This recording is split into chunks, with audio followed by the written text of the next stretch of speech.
Okay, so this will be a full revision of numbers. All right, so we'll start with number theory, and we'll go in the order of the chapter itself, which we have right on our side. Start with the first concept, which involves questions with digits. Right now, the questions with digits, we typically know how we need to write it. If we have a number like 23, it simply means 2 into 10 plus 3. Right. So if you have a number like AB, that's a 2-digit number, base 10.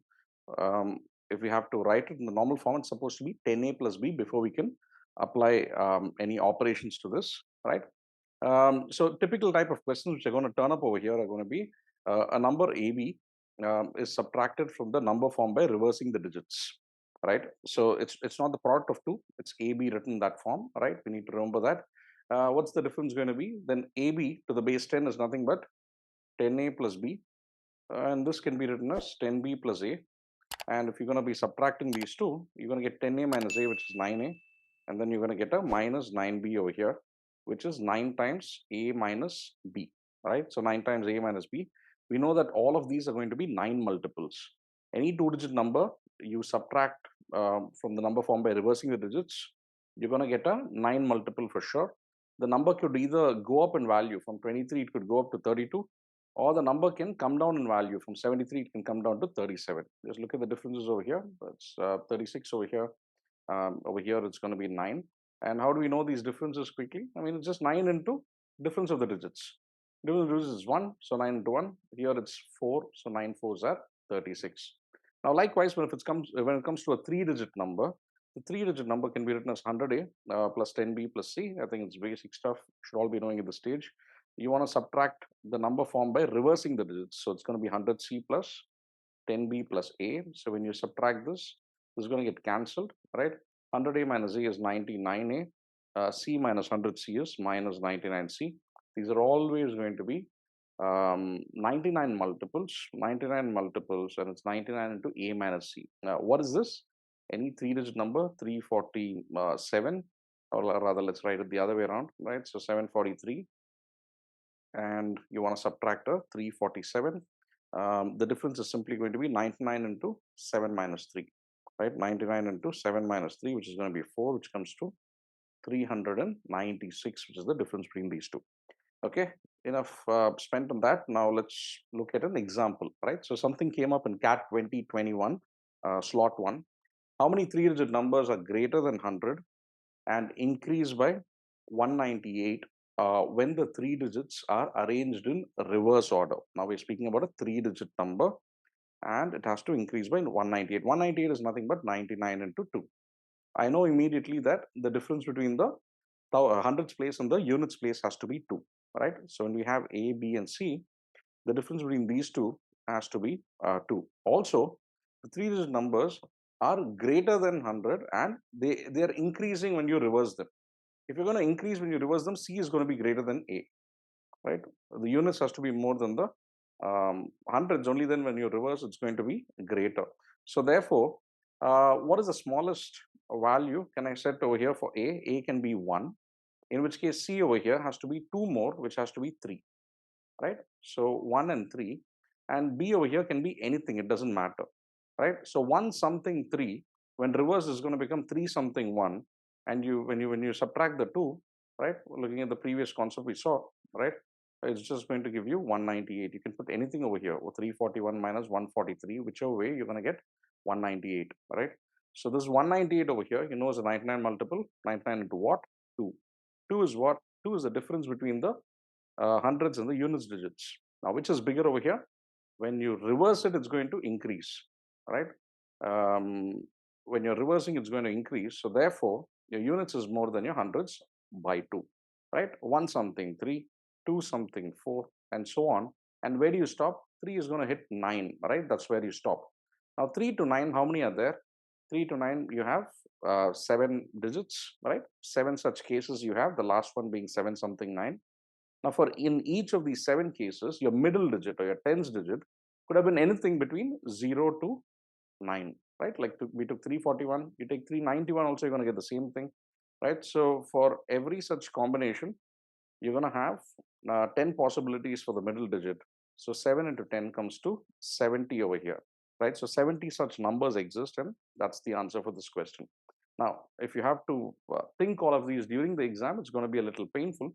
But if you notice that this is 99 into 2, you know the concept well.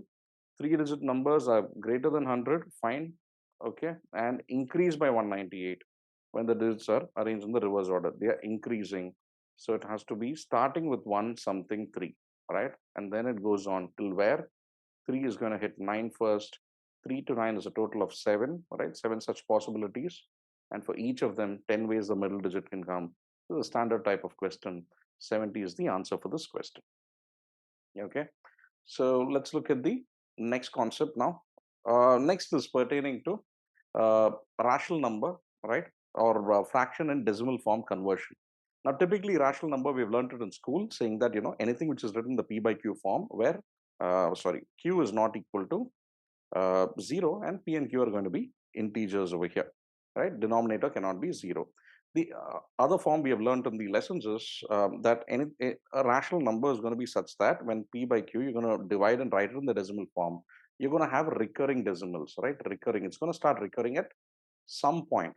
It can be like 0.34787878 and so on. Then every two digits are going to be recurring after a certain point. This is a rational number. Now, the longer way of solving this, we know that if you're going to have a number like 5.3737 and goes on, and this is going to be given as x. Then to express this in a decimal form, a p by q form, we just need to multiply it with 100 over here. The reason we do it is 2 zeros, because we have every 2 digits recurring, so that many zeros we multiply with. Once you do that, you're going to get 537.373737, and bottom minus top is going to be 99x over here. Bottom minus top, the decimal part is going to get cancelled. We get 537 minus 5, and that's going to be 532.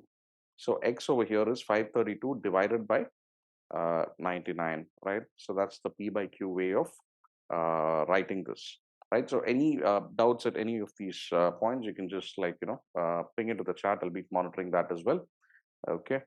Now let's take up an example over here, right? An example, something which is there in the lesson as well, CAT 2000.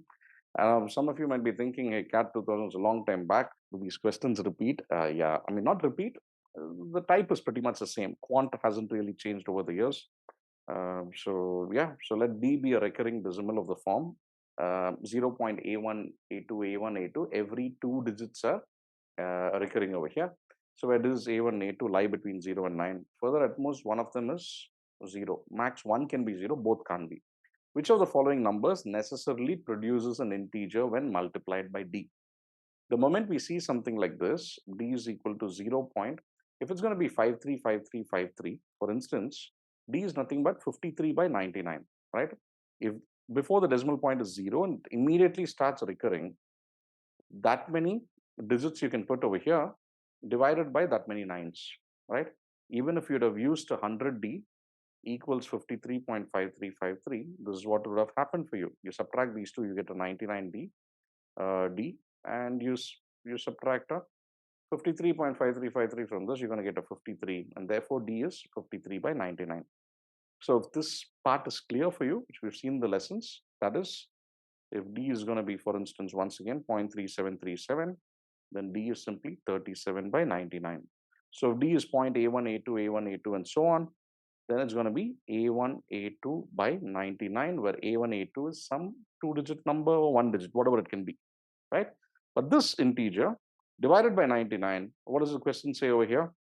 I want to multiply it with something so that the resultant is an integer, right? Which of the following numbers necessarily produce an integer when multiplied with D? I have to take one of these, multiply, and I should get an integer. 99 should be removed from the denominator. I need the 99 multiple. Only if it is 198 does it perfectly divide and it produces an integer, right? So if you know the decimal and the fraction form, it's going to be useful over here, right? So moving to the next concept quickly.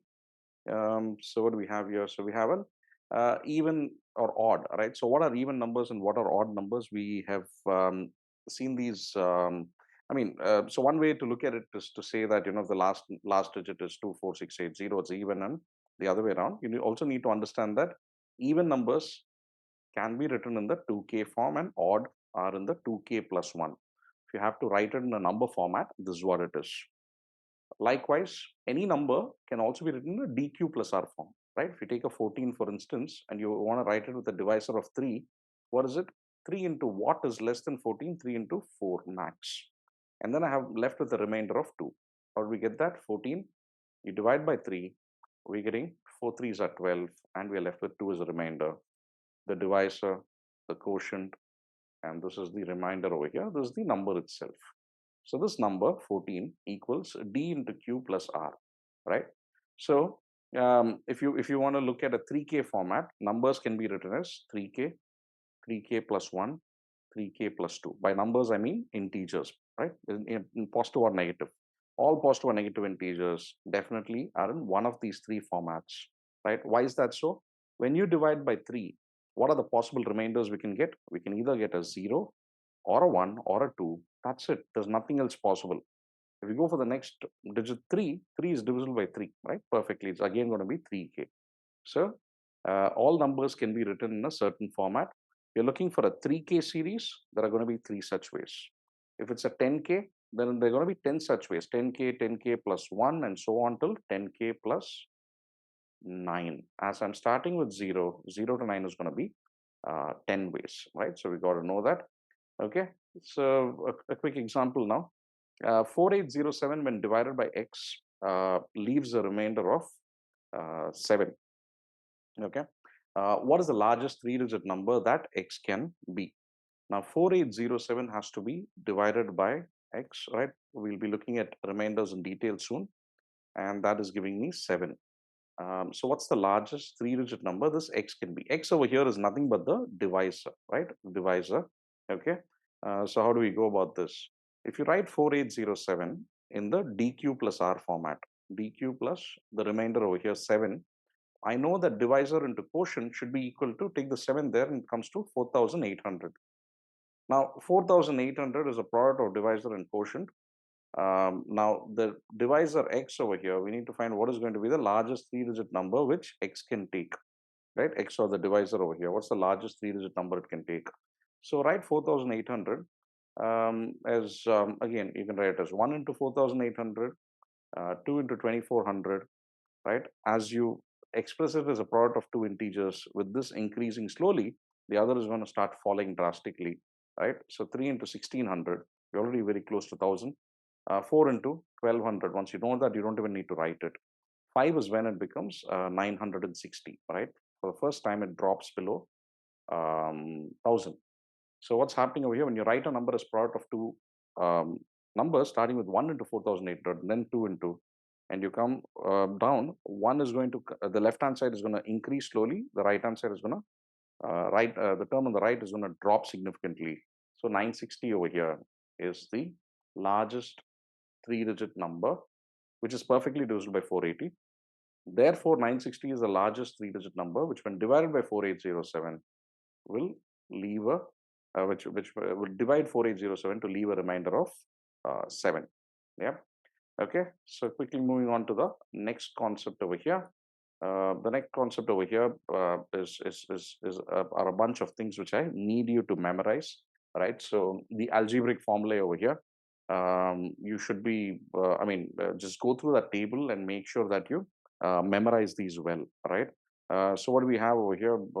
The first basic or most important formula over here is that of a plus b whole power n. You should know it, right? So nc0 a power n b power 0 plus nc1 a power n minus 1, b power 1.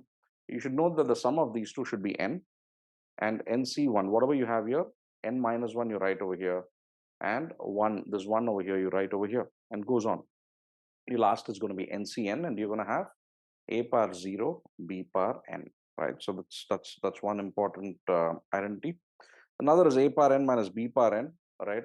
This you should all know is a minus b into a power, start with n minus 1 plus a power n minus 2 into b, and goes on till b power n minus 1, right? Given this, a power n minus b power n is always divisible by a minus b, right? A power n minus b power n, you can bring it down here, a minus b. It's always divisible because you're getting an integer.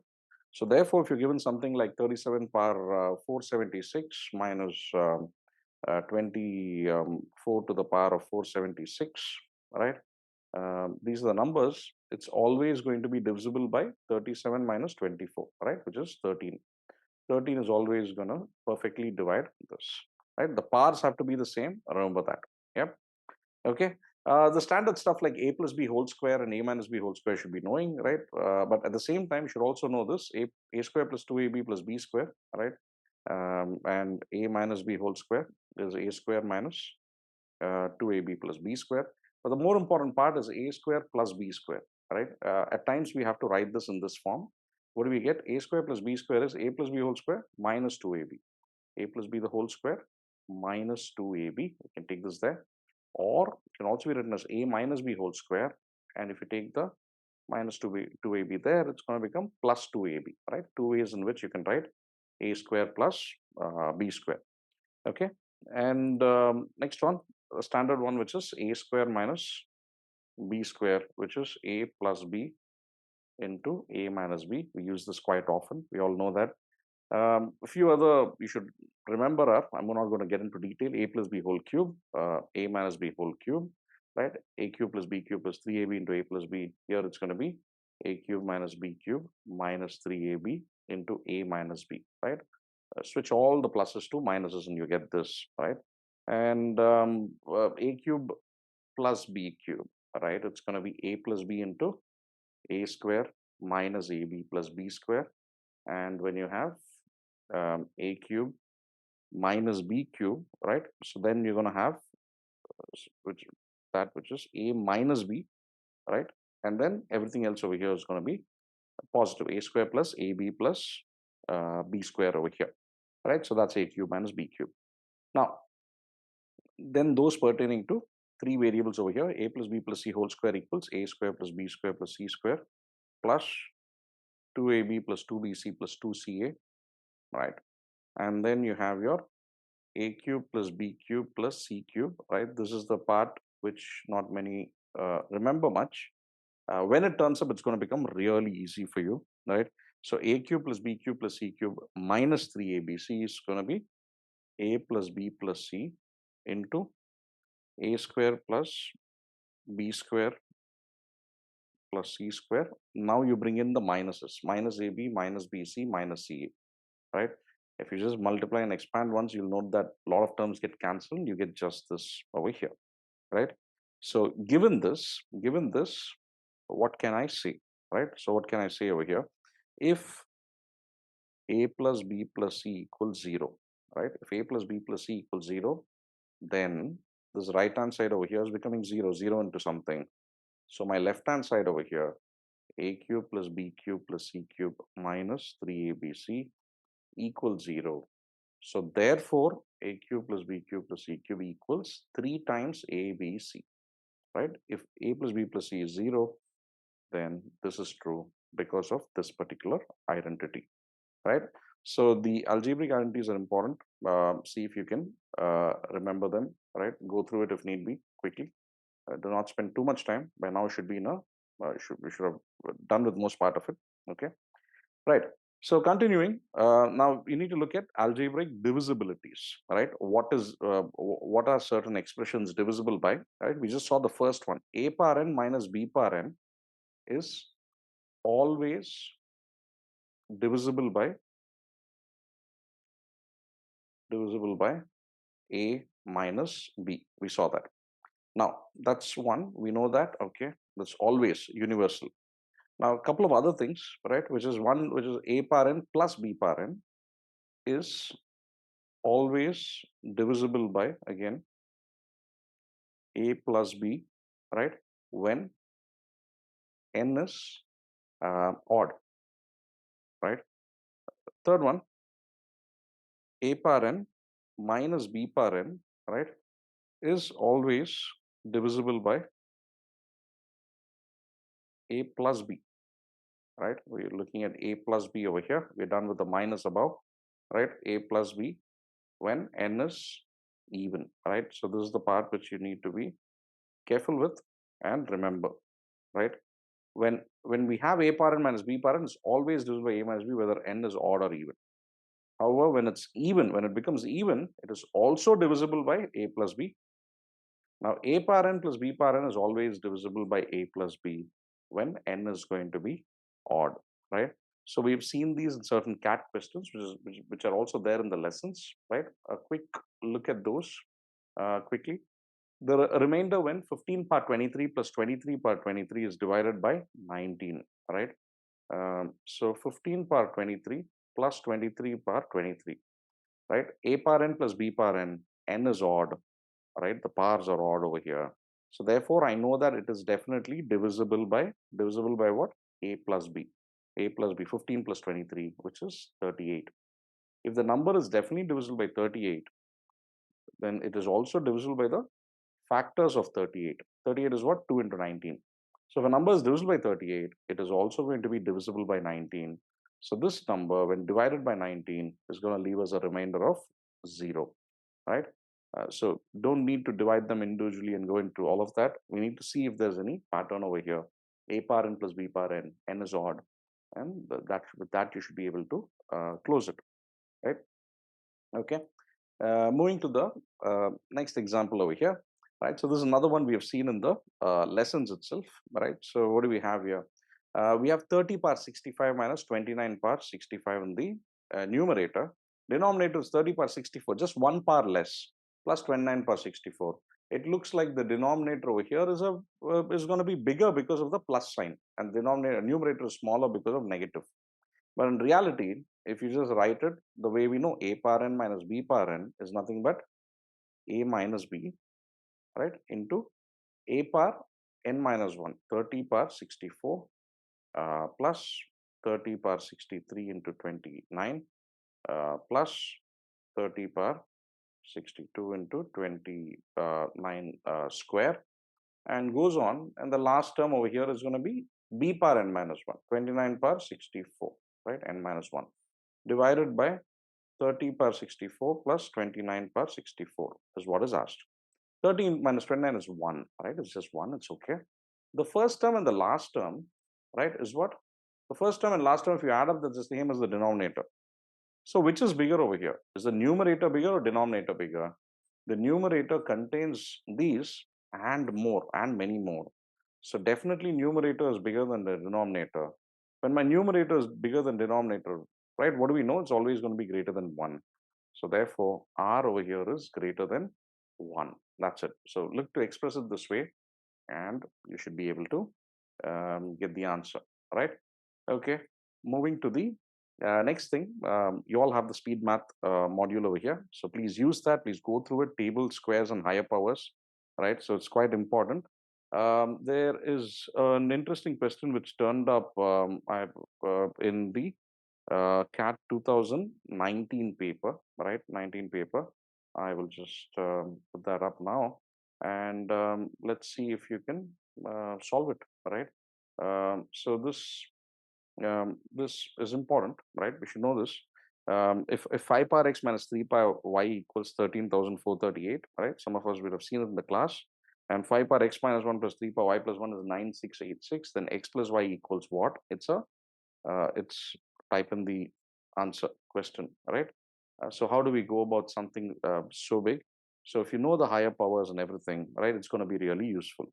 5 power what is going to be 5 power something, and you have to subtract 3 power something, and you have to get 13,438. If you know 5 power 5 is 3125, 5 power 6 over here is 15,625, right? And you subtract a 3 power something, right, to get 13,438, right? 3 power what is 2000 something, 3 power 7 over here is 2187, right? And looks like it, right? You can use a calculator, or if you don't have too much time, you can notice that, 5 minus 7 over here, 15 minus 7 itself is 8, and it's going to work out to that. And a quick check on the rest, right? 5 power x minus 1.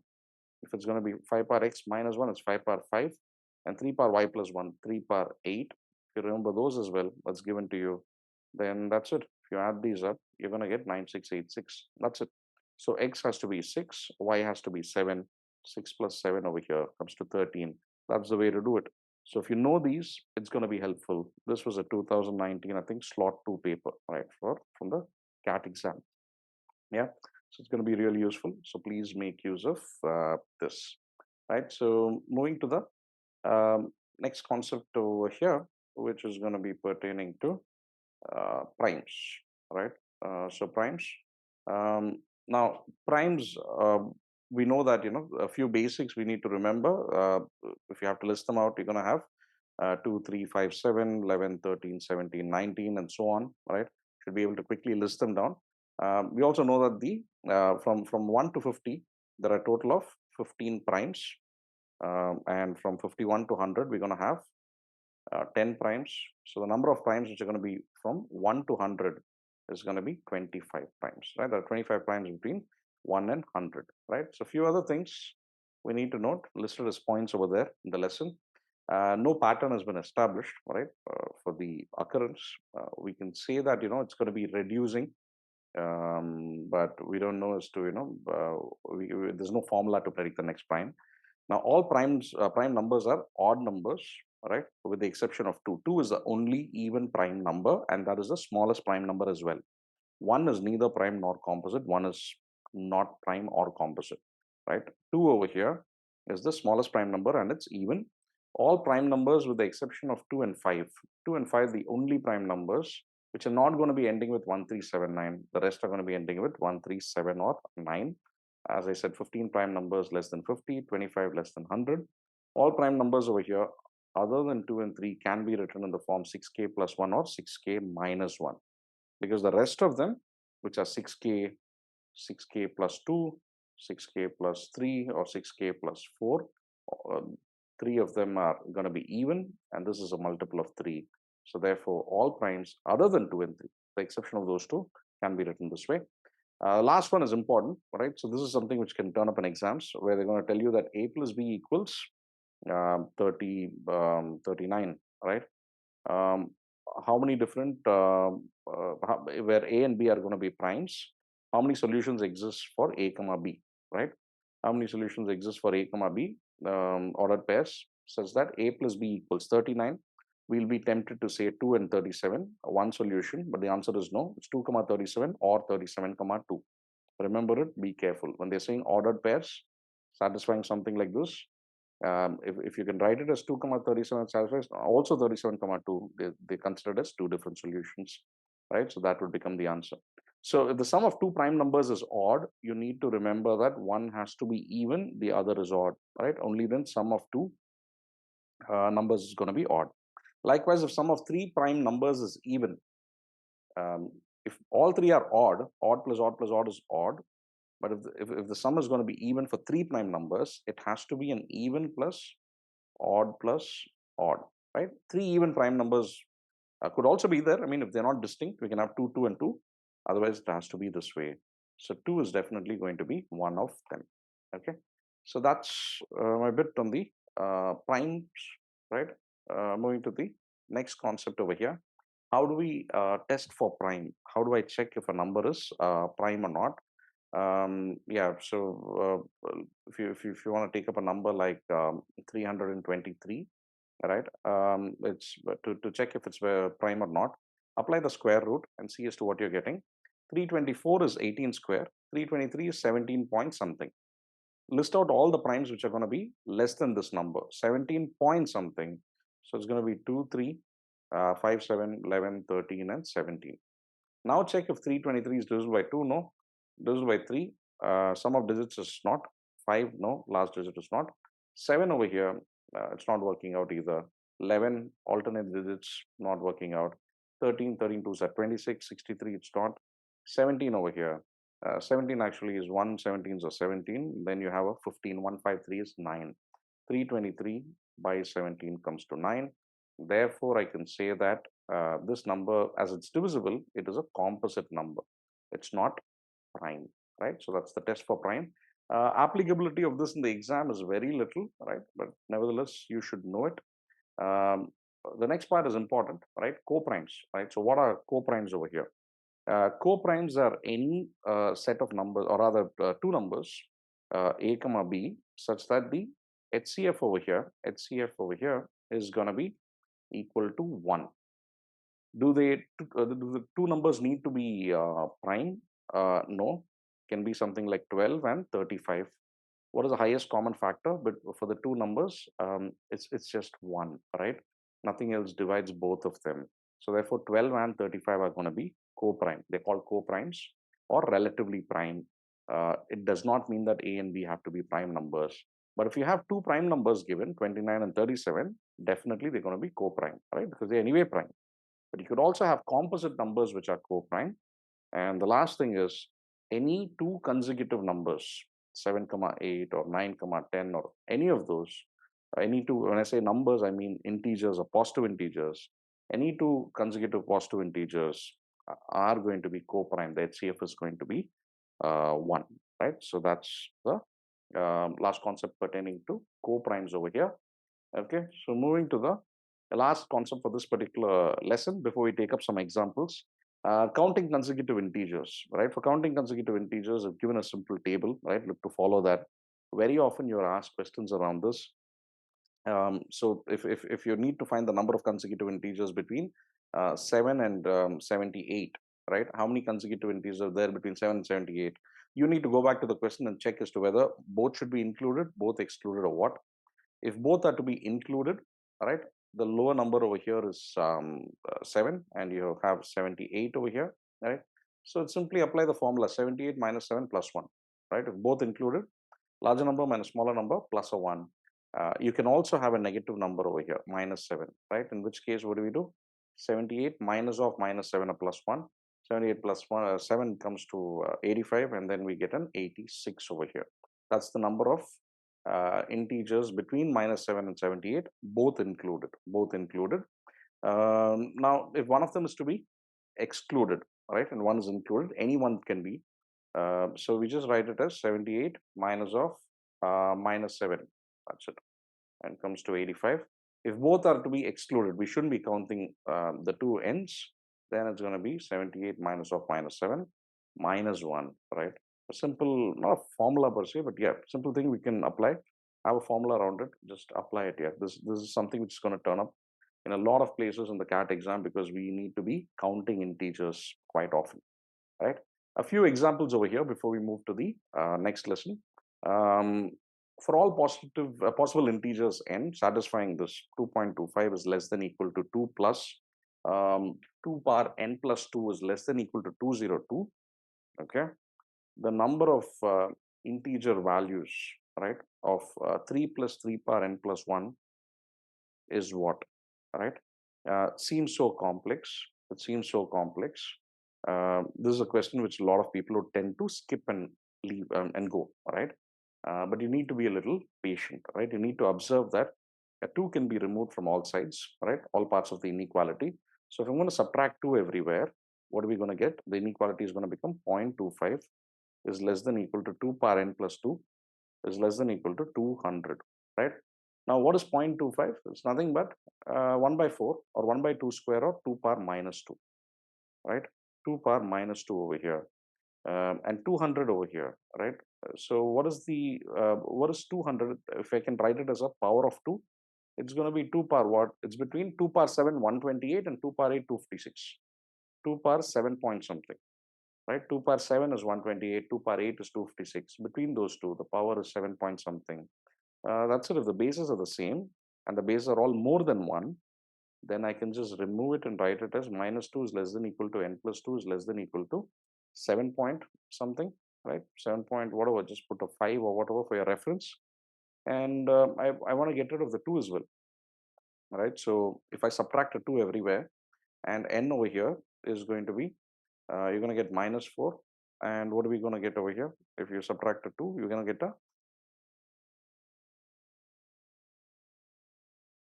Now, what is the question asking us? The number of integer values of 3 plus 3 power n plus 1. Now, for me to get an integer value over here, 3 is an integer, that's satisfied. If this should also be an integer, the power over here, can it be 0? It can be 0. It can't be negative. If it's negative, it's 3 power minus 1, which is 1 by 3. That's not an integer. So n plus 1 over here can be, n can be 0, right? N plus 1 can be 0 or more. So therefore, n is going to be greater than equal to minus 1. So what are the numbers which are going to satisfy over here? N should be greater than equal to minus 1. N should be less than. We can merge these two and say that n has to be, n can take the values of minus 1, 0, 1, 2, and 3. Right? So that's a total of integer values n can take. Right? So that's the way we go about it. Now, counting consecutive integers, you can apply the formula, but for small values, you can just manually write them down and not make a mistake. Right? A seemingly difficult one, not so difficult. You're just going to just read it carefully, get a hang, and then apply. Okay, another one which I came across right a little while back, 2017 slot 2. The numbers 1, 2, 9, and so on are arranged in a 3 into 3 square grid in such a way that each number over here occurs once, and the entries along each column, each row, and each of the two diagonals add up to the same value. That's actually a very helpful bit of information, right? What's happening over here? We have a 3 into 3 matrix, a square grid, right? And we have all the rows and columns adding up to the same value, right? So what are we going to put? 1 to 9 over here into these 9. And what's the sum total of 1 to 9, right? So, some of the first n natural numbers, 9 into 10 by 2. But for small values, I told you to remember, it's going to be 9 into 5, 45. 45 is the sum total of all of them. But if each row's total is going to be what? They're all going to be equal. So 45 has to be equally split as 15, 15, and 15, right? Those are the totals over here. And likewise, columns are also going to add up to 15 over here. The diagonals are also going to add up to 15 over here, right? And 15 over here, right? This diagonal. If we know that, then the rest of it is going to become easy. If the top left and top right entries of the grid are 6 and 2, top left is 6, top right is 2, then the bottom middle entry, bottom middle is speaking about this. We need to find this, right? What is this going to be? Okay, that's it. We know 15. Sum of two of them is 6 plus 2, 8 over here. So this has to be 7, right? How do we proceed now? 6 and 7 I used up. I'll just write down whatever's left, right? So 1, 3, 4, 5, 8, and 9. So 2 plus 13 is going to give me 15. 2 plus 13, I can get 9 and 4 or 8 and 5. Okay. 7 plus what? 7 plus 8 is going to give me 15. 8 can be formed by 5 plus 3 only. 4 and 2 fours are not there. Only 5 and 3. There's no other way. So 3 slash 5 and 5 slash 3. Okay. And then we can look at a diagonal, right? So if it's going to be 6 and 3, 9, 6 plus 3 is 9. Then I need a 6 over here to bring it to 15, right? Or 6 plus 5 is 11 and I need a 4. Now, numbers can be repeated. If I have a 6, I can have a 6 again. The first one is not allowed, right? So knock that off. And that's it. This number is 3. We can just write that and keep moving. In case you're not sure, you just want to be doubly sure. 2 plus 4 is 6. You're left with a 9. 9, 5, 14. You're left with a 1. 7 over here. We're left with an 8. All of them are unique. And it's all going to add up to 15, right? So that's the way to solve this. Moving to the next one, right? A couple more examples before we move to factors and remainders. The product of three consecutive positive integers is 15,600. Okay. Then the sum of the squares of these integers is going to be what? Now, these are three consecutive positive integers, right? 15,600. You need to note a few things. There are two zeros over here. Okay. And 156, for those who know it, it's 12 into 13. And then we have 100, right? 100. It's already a product of three integers. But if they have to become consecutive, I have to move certain things. I have to get them closer to each other. It's going to be greater than 12 or 13, less than 100, right? So try out some values. Try out some values. What is going to have two fives in it? A 25. I need a 25 multiple for sure. In three consecutive integers, only one of them is a multiple of 5. I don't want it to be a multiple of 5. It has to be a multiple of 25 because I'm getting 100, 25 into 4. So if it is 25, what are the other two numbers over here? I want a multiple of 13 as well. Is a multiple of 13 next to 25 somewhere? Yes, it is 26. I want a multiple of 12. Yeah, 12 I have over here, 24. It looks like it, right? Quickly multiply and check. 24 is nothing but 12. 26, if I write it as a 13 into 2, right? And 24 is 12 into 2. I'm left with a 2 into 2 over here with 25. And that is coming to 100 over here. And that's it. So 24 into 25 into 26 definitely isn't. The three consecutive positive integers, when multiplied, gives me 15,600. No forming quadratic equations over here, or in fact, cubic over here in this case. It's not going to help, right? Not required even. We know they are all integers we are working with. Now, what is the sum of the squares of these integers? 24 square. If you have memorized, it's going to be helpful, right? And 676 over here. Then you just need to add them up, right? 12 plus 5, 17, and 1 carry up 14, and you're going to get a 7 and 18 over here. 1877. Option 4 becomes the answer. Okay. Moving to the next question. What do we have here? The product of two positive numbers is 616. Okay, two positive numbers adds up to 616. The ratio of the difference of their cubes. Okay, so A into B is 616. Okay, the ratio of the difference of their cubes to the cube of the difference. Difference of their cubes is A cube minus B cube divided by cube of the difference. Cube of the difference, right, is 157 by 3. Right, I'll write it over here. 157 by 3. Is it divisible by 3? No. Okay. Now, first up, the identity we've learned, right? A cube minus B cube can be written as A minus B into A square plus AB plus B square divided by A minus B into A minus B whole square, right? One is cancelled and we have this. Now, if this is going to become what? How do we express it? A minus B whole square is nothing but A square minus 2AB plus B square.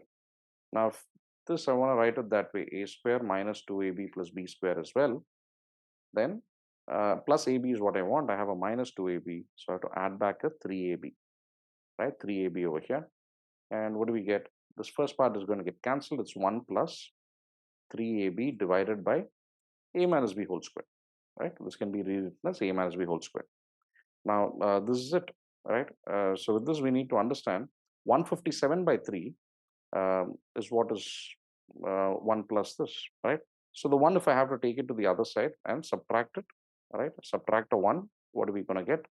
157 by 3 minus 1 is 154 by 3, right? 154 by 3 is what is 3AB divided by A minus B, the whole square. Okay. So what do we note over here? A and B should be really small, right? That's the conclusion we can come to. A and B should be really small.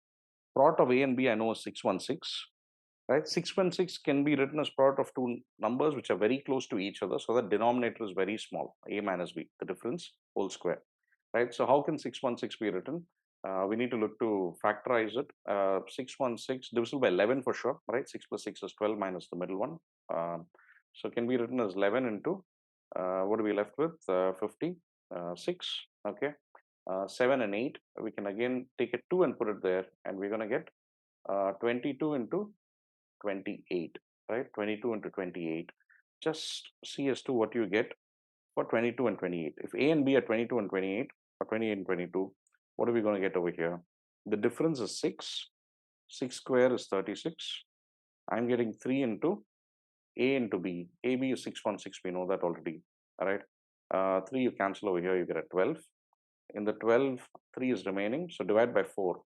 Divide by 4, we're going to get a 3. Divide by 4, we're going to get a 154, right? That 154 by 3 is over here, and that's it, right? So the two numbers are going to be 22 and 28, and 22 plus 28 is, I mean, sum of the two numbers over here is what is asked, and the two of them add up to 50, so that becomes the answer, right? And now this is something which I'm explaining in length over here. If you want to speed this up, if you notice A cube minus B cube by A minus B whole cube Your next step ideally should have been a square plus ab plus b square. A minus b is cancelled with a minus b whole square. Now this can be written as a minus b the whole square uh, plus, right, 3ab divided by a minus b whole square. And then we go in for a 1 plus, right, 3ab by a minus b whole square plus a 1 equals 157 by 3. This one you knock off over here, get a 154 by 3. You know that AB over here is 616. Okay, fine, you get something there. You want this A minus B to be very small, right? Denominator is quite small. So the two terms, right? AB is 616. The two numbers over here should be quite close to each other. So factorize and solve it that way.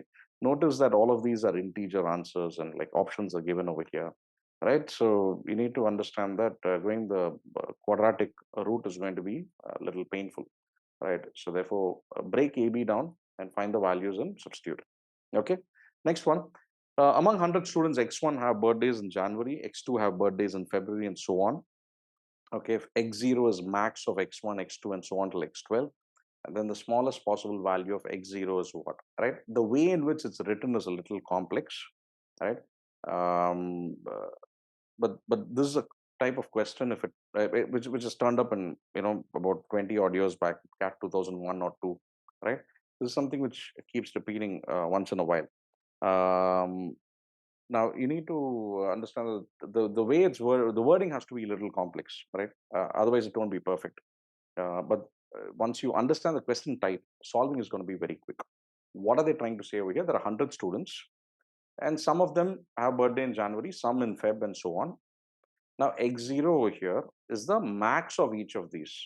So if I say all 100 students are in Jan, right, then what is going to be the max of this 100? But if I say 50 are in Jan, 50 are in Feb, then it's going to be 50. It's going to be 50 here, 10 here, 10 here, 10 here. I'm picking the max. I'm picking the max over here. Now X0 is going to be the max value over here. What is the smallest possible value of X0? Right? What is the smallest possible value? Smallest possible value of a maximum number is when they're all going to be evenly spread out. Evenly spread out. So if I'm going to say out of these 100, 10 of them are going to have birthdays, only 10 are filled up, right? 10 months we have filled up, last two are going to be 0. Can I reduce it further, right? So 100, how many months do we have? We have 12. 100 by 12 over here is what? 100 by 12 is 8 12s are 96. So into X1, X2, and X3 and all of that, I'm going to put 8 into each of them, 8 students for each of these months. I can do it however I want, right?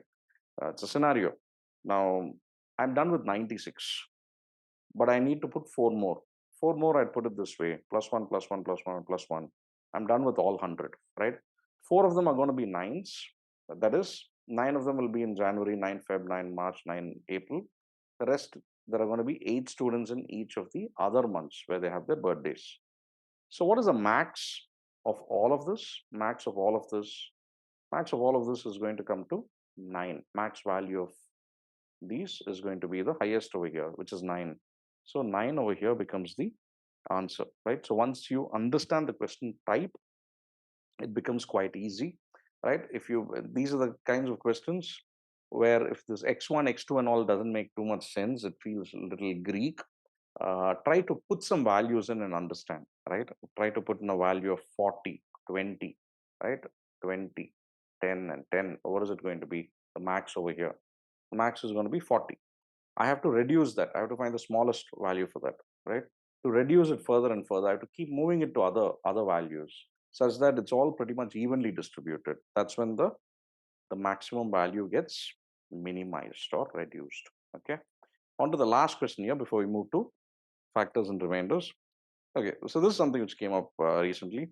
For a 4-digit number, the sum of its digits in the thousands, hundreds, and tens places is 14, right? So write down thousands, hundreds, tens, and your units, right? If you want, you write down an A, B, C, and D for your reference.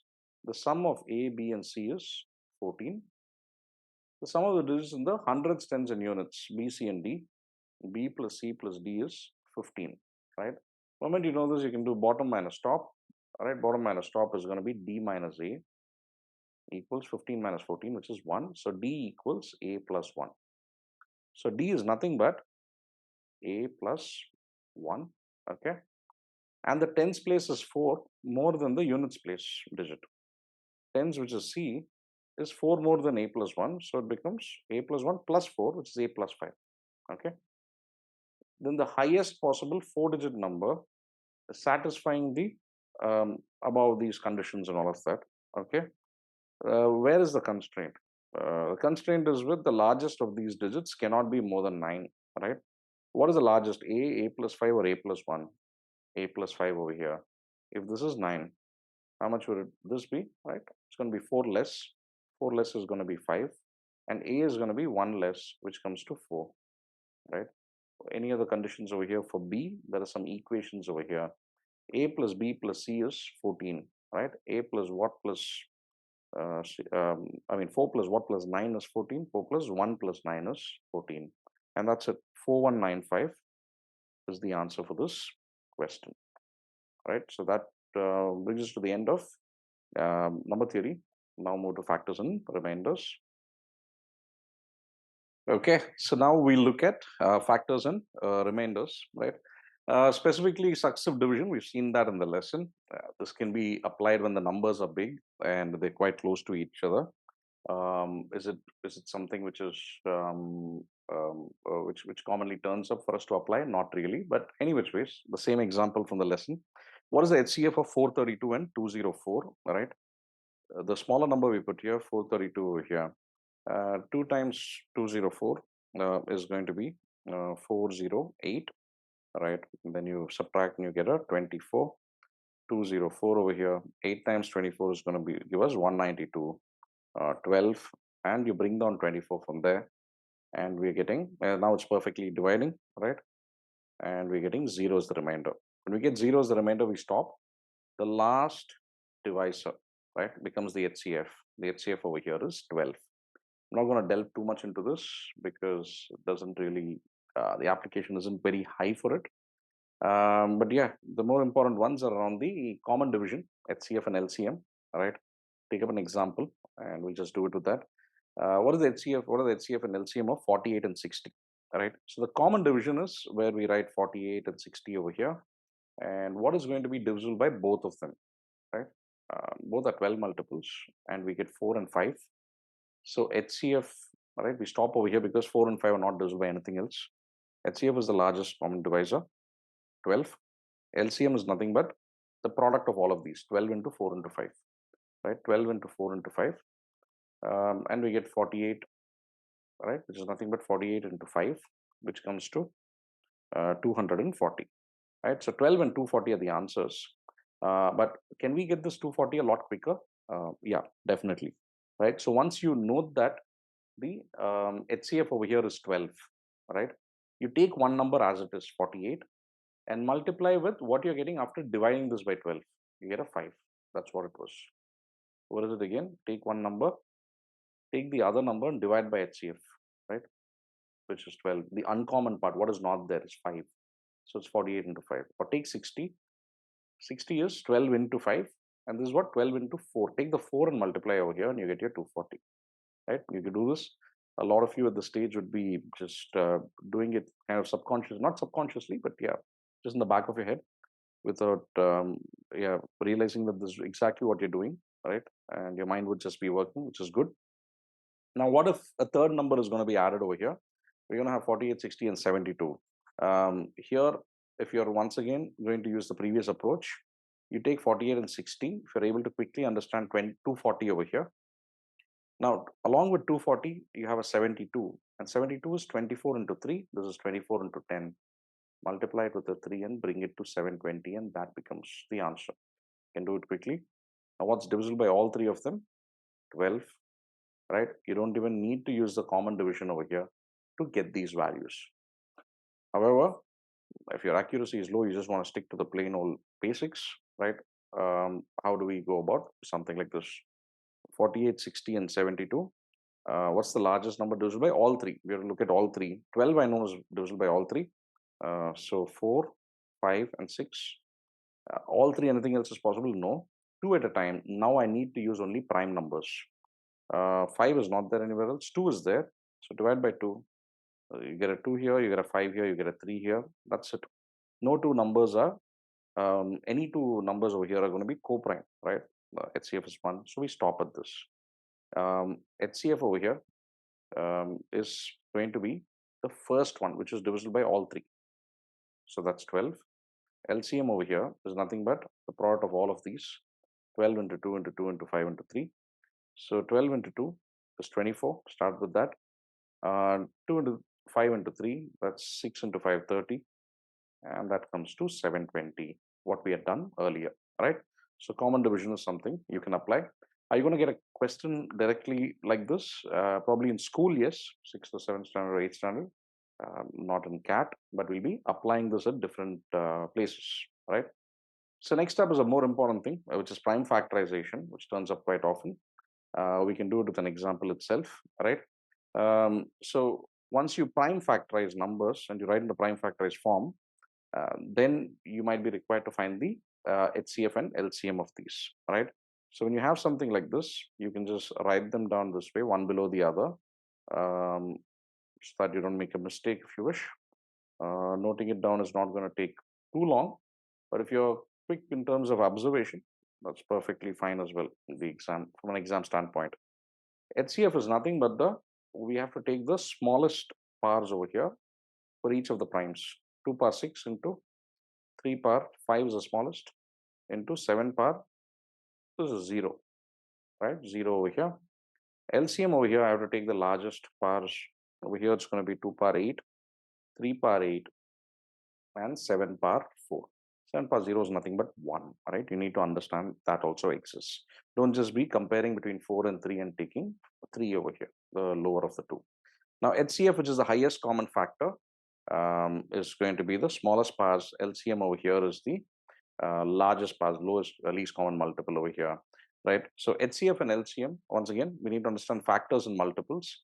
What are factors of a number? Factors are all those numbers which are going to perfectly divide the number. If you have a number 12, right? If our number is 12, this is where your factors are going to be, and this is where your multiples are going to be, right? 12 is your first multiple, next multiple is going to be 24, next is 36, and so on. Your factors are going to be 1, 2, 3, 4, 6, and 12, right?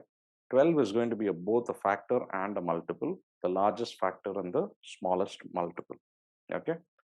Going to the next concept over here, that pertaining to HCF and LCM over here of two numbers, right?